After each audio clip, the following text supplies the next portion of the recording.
All right, so the 49ers are fielding calls on Trey Lance. The Lions aren't calling. Stop.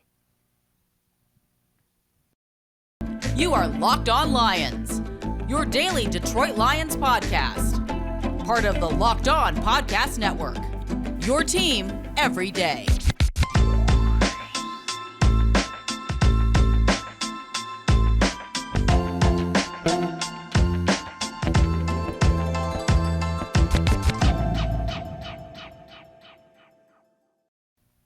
And good, pleasant afternoon, everybody, here on a Wednesday, April 19th and a Thursday, April 20th. It's Locked On Lions on the Locked On Podcast Network, your team every day.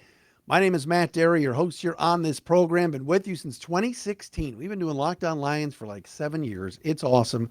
Appreciate your listenership. Thanks for watching for free and subscribing on the Locked On Lions YouTube channel, of course, wherever you get your podcasts. We appreciate you. Coming up on the show today, there has been a Levi Onwuzurike sighting in Allen Park. Yes, he's taken part in the voluntary workouts, and I'll be honest, folks, I never mention his name. I forget he's on the team.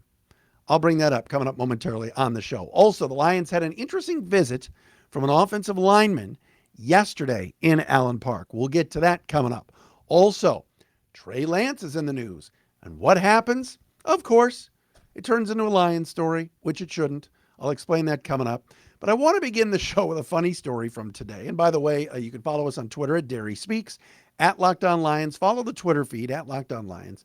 Matt Dery Facebook fan page. And again, thanks for subscribing, watching us for free each and every day on the Locked On Lions YouTube channel. Great story today. I don't know if it's a great story, but I'm going to share it real fast. So I'm at the Guardians-Tigers game today, in which my boys from Cleveland took a 3-2 nail-biter in about 2 hours and 35 minutes. These baseball games are just zooming by. The pitch clock is working. So I'm sitting there today behind the third base dugout, about 6-7 rows up, pretty good seats.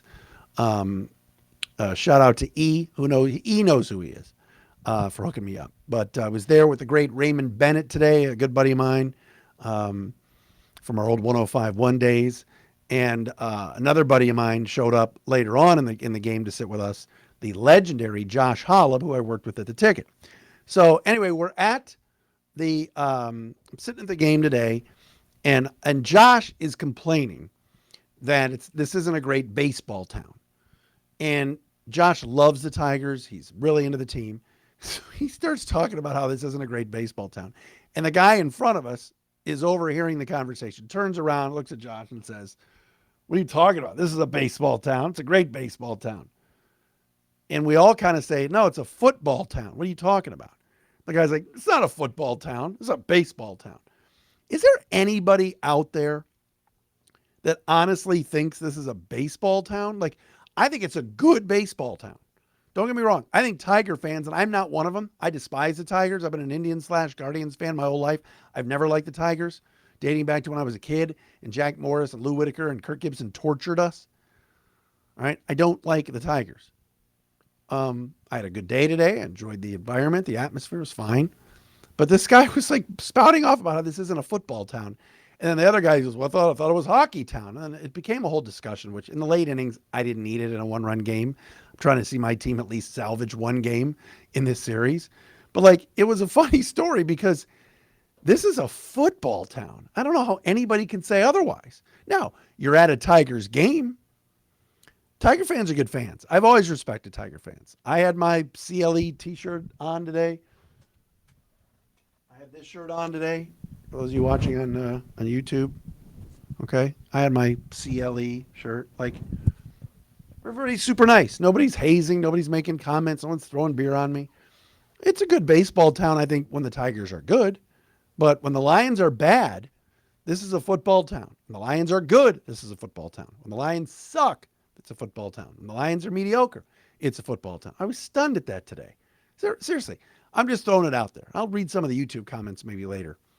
Does anybody think this is a baseball first town over football? This guy was adamant this was a great baseball town. And Josh's point was, the other day they were trying to do the wave in the ninth inning of a one-run game. Today, in our section, I think it was 131 I was sitting in, like, people were standing up. People were getting up to go to the bathroom. Like, in the ninth inning, this guy comes back to his seat with 2 outs in the ninth and 2 on and 2 out against Class A, the Guardians closer. Like, sit down. Like, this is, I guess, in a great baseball town, like a San Francisco, like a St. Louis, like a Boston, like, people are peeled to their seats in a one-run game. I think that was Josh's point. But no, this is a football town, first and foremost. It's not hockey town anymore. Sorry. It's not a very good basketball town. It's not. Pistons fans are good fans. I'm not saying that. But I think the Pistons, some would tell you sometimes that they're disappointed that they're not drawing better and that more fans aren't into it. But football, man, is king here. King. I was surprised by that. Speaking of football, let's dive into something here. So today, Ian Rappaport of the NFL Network reported that the 49ers are fielding calls on Trey Lance. Trey Lance, of course, was drafted, number 3 overall, like 3 years ago, and has not played at all. At all. Like, he's been injured, injury prone, and now he's been bypassed by Brock Purdy, the former 7th round pick. So Trey Lance was drafted in 2020, number 3 overall. 3 seasons he's barely played. The team that drafted him doesn't like him because they've got Brock Purdy and they're fielding calls. He's been outplayed by Brock Purdy, a 7th round pick, and before that was outplayed by Jimmy Garoppolo. He's not an accurate passer. He gets injured every year, and he's only got 1 year left of his rookie deal. So, and this is not a knock on Pride of Detroit. I'm big prideofdetroit.com fans. Jeremy and Eric Schlett, these guys are friends of mine. I like them. But I clicked on prideofdetroit.com today, and I go there. I go to the Lions Wire. I read Burkett and Rogers and Meinke and Tim and everybody that covers the team. I read them to get ready for the show every day. Prideofdetroit.com's put out an article today. Why it might be a good fit for the Lions to get Trey Lance. The Lions aren't calling the Niners for Trey Lance. That's not happening. The Niners are fielding calls. According to Mike Florio, the Vikings are calling. Well, sure. The Vikings quarterback Kirk Cousins is entering the last year of his contract. Kirk Cousins hasn't been able to put the Vikings over the top. He's gotten them to the playoffs. He's very solid. Jared Goff's younger than Kirk Cousins. Jared Goff has 2 years left on his deal. Jared Goff last year played really good football, better than Kirk Cousins. Why would the Lions trade for Trey Lance? He's not going to play. Trey Lance needs to go somewhere where he can play. I read this today and I'm like, come on. And it's not just Pride of Detroit. I had a couple people text me, a tweet to me today at Dery Speaks. What do you think about the Lions getting Trey Lance? What? He hasn't done anything in 3 years. When he's played, has he been any good? Not really. The Niners have gone with Brock Purdy over him, and it's obvious they like Purdy. Brock Purdy took him to the NFC Championship game. Now, is Brock Purdy great? No. But if they're fielding calls, not saying that they're the ones making the calls, but if these reports are true that they're fielding calls, that means they're having conversations with teams about him. It's very simple. You could field a call and say, we're not trading Trey Lance. He's our guy.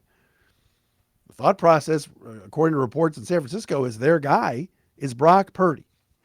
But why is it that anytime, we talked about golf a little bit yesterday.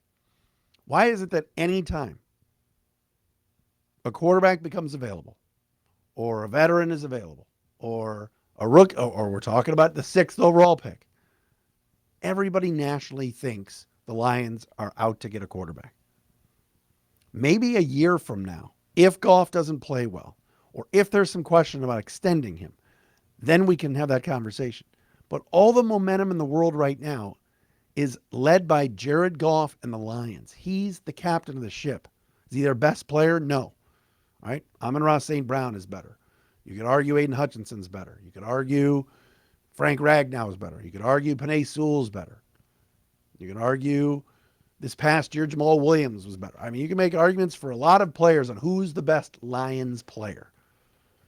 But Jared Goff is the quarterback and leading this team and is a captain and played well. He's not going anywhere. If some team is going to trade for Trey Lance, he's going to play. You have to find out what you have. Trey Lance isn't playing here unless Goff gets hurt. All right, I had to get that off my chest. I want to talk about Levi Onwuzurike coming up next. Yes, he's on the team. But let's talk about FanDuel, America's #1 sports book. All right. NHL playoffs are here. NBA playoffs are here. That means there's action every night on the cold floor, as John Bloom used to call it, and on the hardwood. You want to put down some money? FanDuel's the place to go. You get a no sweat first bet too, up to $1,000. That's up to $1,000 back in bonus bets if your first bet doesn't win. Just go to FanDuel.com/lockedon and sign up today to claim your no sweat first bet. Then you can wager on everything from the money line to point spreads to which team will raise the Stanley Cup or even win the NBA championship. All on an app that's safe, secure, and super easy to use. So don't miss your shot at a no sweat first bet up to $1,000 when you join FanDuel today. Just go to FanDuel.com/lockedon to sign up. Make every moment more with FanDuel.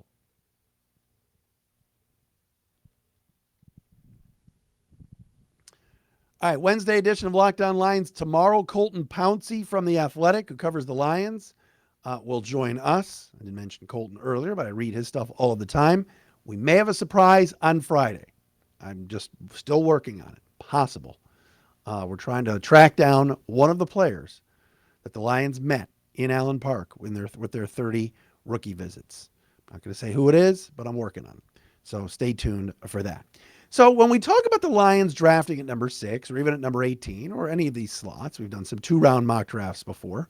We've mentioned before about, okay, Jalen Carter, would he fit? What about Kalijah Kancey? Would he fit? And I always talk about Aleem McNeil, Isaiah Buggs, John Kaminsky, Josh Pascal. We talk about all of these defensive linemen that the Lions have on their team at the moment. I never, ever remember mentioning the name Levi Onwuzurike. It's almost like he's not on the team. Levi Onwuzurike has been with the Lions for 2 years. He has had back problems. Last year, his back was so bad, he had to sit out the entire season. So I'm reading some pieces about the Lions offseason workouts, and lo and behold, there he is, number 75, entering year number 3 out of Washington, Levi Onwuzurike, back and working out with his Lions teammates. Now, rarely do you ever get Dan Campbell to say anything negative about anybody on his team. Okay? He's Mr. Positivity. He's a team guy. He never throws players under the bus. Last year, I always found it interesting that when the beat writers or any reporter that were there asked him about Levi Onwuzurike, he was almost like, yeah, we'll see. I'm not counting on him. Or, yeah, he may be getting back better. We're not sure yet. Like, there was not a lot of positive reinforcement when it came to getting answers on Levi Onwuzurike's back. All right. Now he's trying to give it a go again.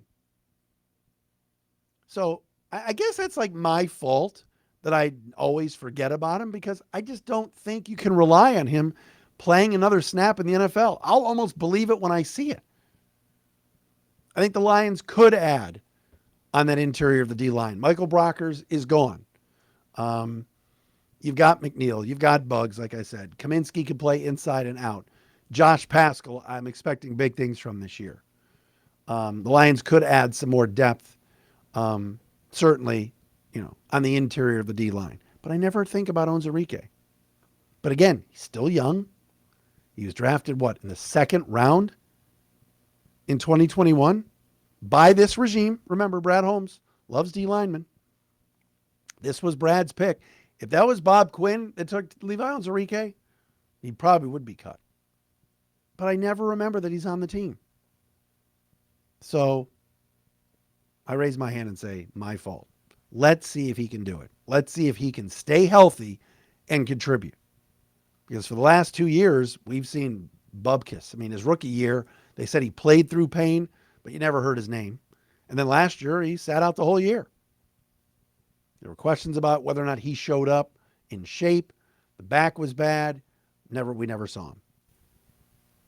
So, and this was an injury that he had in college too. So, but I never seem to remember that he's on the roster. Levi Onwuzurike. Never seem to remember that he's there. And they could use him, um, in a big way. I mean, the more defensive linemen, the merrier, the better when it comes to this franchise and getting an opportunity to, be rotational and get in there. Benito Jones still on the team too. I forgot about him, along the interior of that defensive line. All right.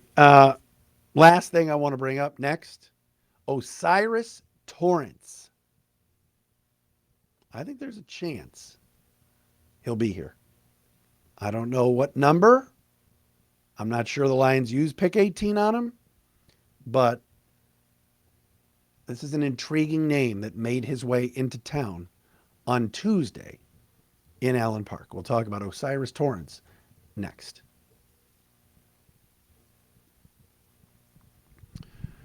All right, so the big guard from Florida, a guy that played a lot of tackle in college as well, Osiris Torrance, but is considered to be a guard at the next level, visited Allen Park on Tuesday as one of the 30 visits for your Detroit Lions. Now remember, the Lions met with him at the Senior Bowl as well. I started off at Louisiana. They used to be called Louisiana Lafayette. Now it's Louisiana. Came over to Florida, and in his entire career in college, never allowed a sack. How about that? Did not allow a single sack in college. I don't care if you're playing center, guard, or tackle. That is impressive. Pete Prisco from CBS says this is the best offensive lineman in the draft. He can't believe, Prisco can't believe that he's seen some mocks that have Skoronski over Torrance, that have Paris Johnson over Torrance. All right. But there are some mocks that have Osiris Torrance not going until the second round.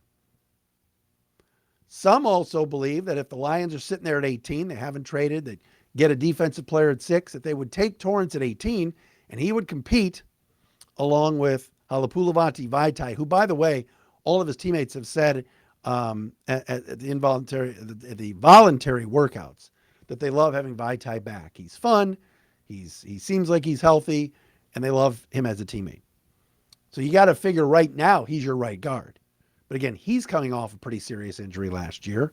Will he be ready to go? They've got Graham Glasgow for depth purposes.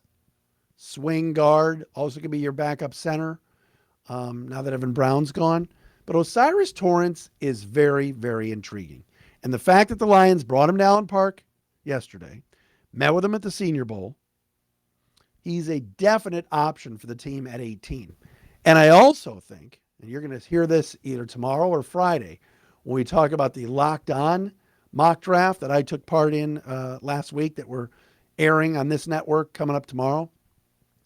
I think the Lions could make a move to get Torrance if he falls late first round. But this is a guy that is big, strong. He's a road grader, and he would go perfectly next to Penei Sewell and next to Frank Ragnow if Vaitai is not back. Now, I think they're going to give Vaitai every chance to play and win the job back because they haven't cut him. Now, he took a pretty big pay cut, but he could have easily been a cap casualty. But they really like him. He's a veteran. I believe it's the last year of his deal coming up. But when Halapoulivaati Vaitai was healthy 2 years ago, he did a really good job at right guard. Played well. Hank Fraley coached him up. Dan Campbell and the staff liked him. Last year, of course, he was hurt for most of the year. And Evan Brown and others had to rotate in Dan Skipper. But watch Osiris Torrance. Even if they don't take him at 6 and 18, I think there's a chance. Like Thursday night late, 28, 29, 30 in the first round. All of a sudden, you're watching the screen on ESPN and it says pick traded to Detroit. If Torrance is there, I could see a scenario where Brad Holmes moves up, maybe packages some picks to move up to grab him. So they have their man for the future at right guard or future at left guard if Jonah Jackson leaves in free agency after this season. He's going to be commanding a lot of money after this year. All right, we are with you each and every day. It is your team every day. Locked On Lions, right here on the Locked On Podcast Network. Colton Pouncey from The Athletic tomorrow. Thanks for checking us out, making us your first listen each and every day. and watching us for free and subscribing on the Locked On Lions YouTube channel. Talk to you again tomorrow.